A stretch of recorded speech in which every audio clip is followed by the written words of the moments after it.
देखिए, एक बार त्रेता युग में भगवान श्री राम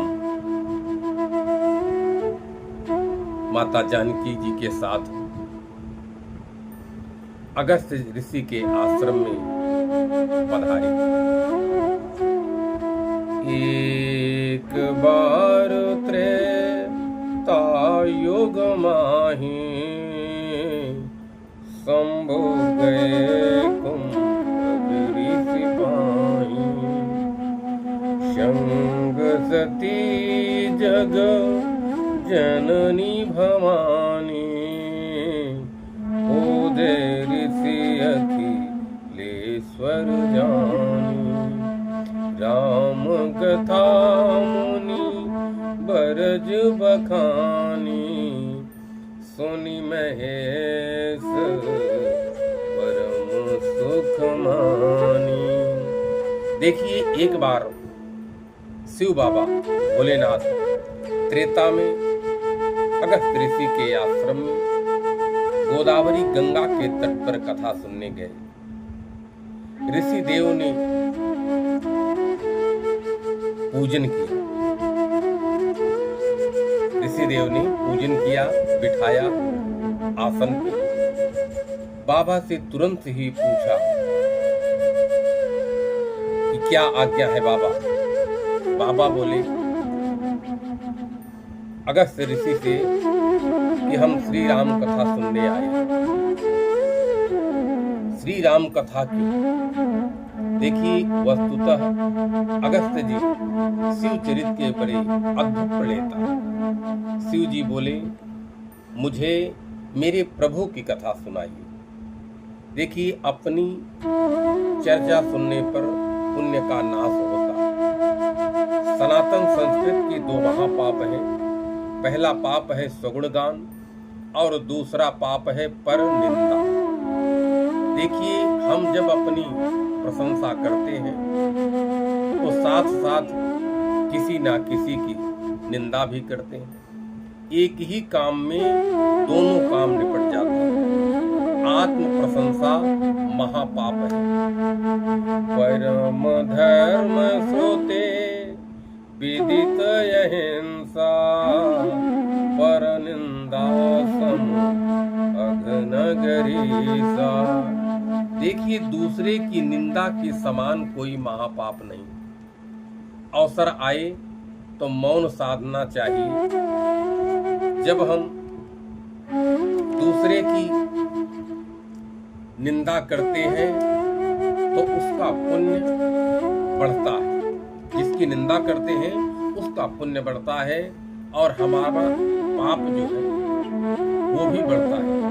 कहीं भी कभी भी कैसी भी स्थिति हो, किसी की निंदा नहीं करनी चाहिए। देखिए, आज शिव बाबा वहां पर बैठे हैं माता भवानी के साथ, जगदम्बा के साथ। आज वक्ता श्रोता को आसन देता, बैठाता। देखिए, भोले बाबा ने राम कथा का आग्रह किया। कथा कहने वाले से कथा सुनने वाला अधिक धन्य होता है। यह शिव जी ने कहा है कि कथा कहने वाले से सुनने वाला अधिक धन्य होता है। यह शिव जी ने कहा, अपनी ओर से नहीं कहा, अपनी ओर से नहीं कहा। मैं शिव बाबा के भाव है। देखिए, कथा तब न हम कहेंगे जब कोई कहे कि कथा कहो महाराज। अब आप नहीं कहेंगे तो अपने आप जो बोलता रहे उसको लोग कहेंगे। बाबा जी तो गए, अब तो शिव बाबा कहते हैं, पंक्ति बड़ी मधुर है। माँ भगवती ने जब कथा पूछी, प्रभु मुझे राम जी की कथा श्रवण कराई। शिव बाबा ने कथा बाद में सुनाई, माँ की प्रशंसा पहले की। ये पंक्तियां मेरे साथ गाई। क्या कहा? धन्य धन्य गिरे राजकुमारी, तुम समान नहीं को उपकारी। पूछे रघुपति कथा प्रसंगा, सकल लोक जग पावनी गंगा। बोल वृंदावन बिहारी लाल की। देखिए, हम कलिकाल में, कलयुग में उस जीव को बहुत धन्य मानते हैं जो कथा करने की रचना बना देता है। कथा कहने की योजना बनाने वाला जीव धन्य है। क्यों? कलयुग में कथा में बुद्धि जाएगी क्या?